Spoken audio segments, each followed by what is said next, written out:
All right, let's keep it real. Most people don't know how to speak for themselves nowadays, and much less think for themselves, especially with how social media and the internet is designed to their goal as a social media platform like Instagram or Twitter.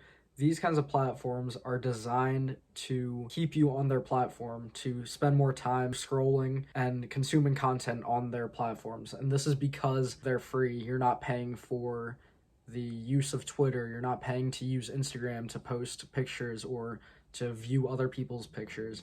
So that's like generally one key concept in the world is if you're not paying for a product, you are the product. And what does that really mean?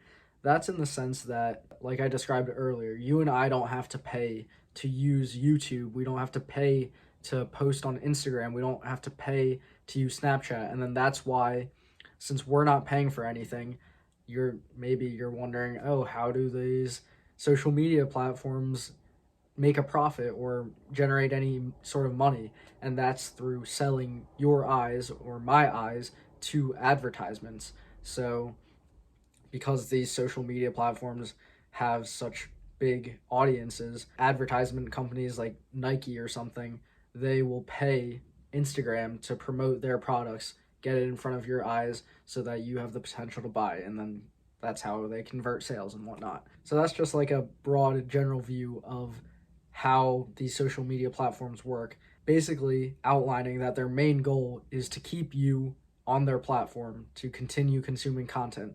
And in order to do that, they are going to try to, that's the whole point of algorithms. The algorithms are meant to target you as an individual of your preferences and kind of the content that you like to consume, and it's going to try to put more of that same type of content in front of your eyes so then you stay on the platform even longer and then consume more content, and then you, as you're scrolling through Instagram or whatever, watching more YouTube videos, then that's why inevitably you see ads in front of you instead of the actual content that you're looking for.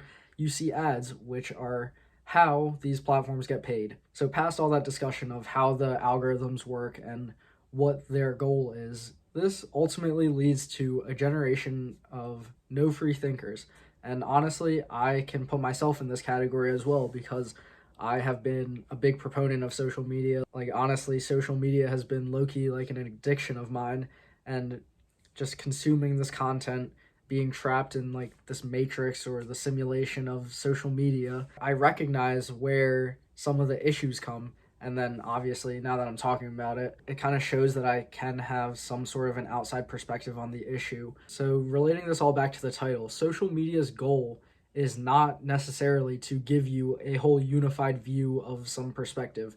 This goes especially towards like politics and stuff on Twitter. If you are, let's say, more left leaning, then you're going to see on your feed, like on the explore page, like outside of the people that you follow, because the people that you follow will post whatever they want, but you will see content that's given to you that is more aligned with your views. Because if you think about it, let's say if they feed you a Republican view through the algorithm, then that's going to make you not want to consume that content, and then you're going to swipe off of the app. And that's not their goal. In order to aid their goal and accomplish their goal of keeping you on the app for the longest amount of time possible, they're going to keep feeding you things that you like to enjoy, therefore being the views that you also align with. So this is kind of why people don't have the ability to think for themselves anymore, because they're in these sort of echo chambers where they just, whatever idea they have, that's what they keep seeing on their content. They don't ever see the other side because of how social media works, and because of the fact that social media has an alternative goal to what maybe our goals might be of getting a holistic view of a situation.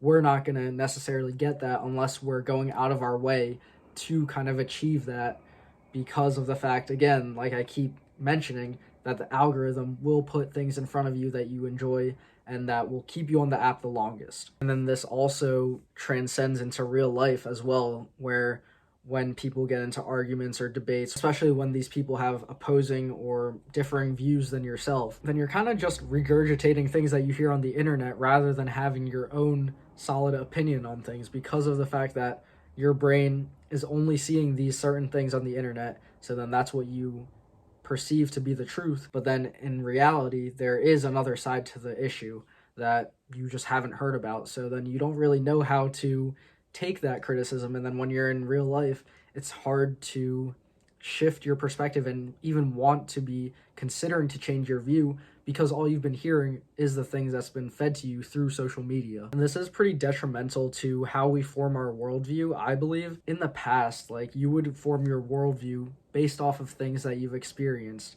So you go out into the world, you experience this sort of thing, you say, oh, you internalize that, you're like, oh, this is kind of how this works.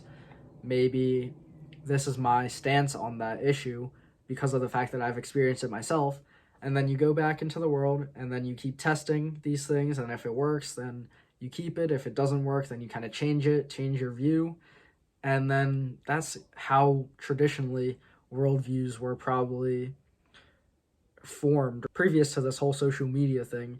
But now, instead, we are sitting at home on our phones, on our laptops, just consuming content that we believe to be true, and that it's like the confirmation bias that you only look for things that support your opinion rather than looking for things outside of or differing from your opinion. I will say that social media isn't entirely how we perceive reality because of the fact that we still go outside for the most part, and I would hope, and experience real life, and then mix and match kind of those opinions that you hear online and that you have from your own like algorithm or whatever, and then you mix that with what you've experienced outside in the real world in order to get a more accurate depiction of what reality should be, or even how you view the world in general.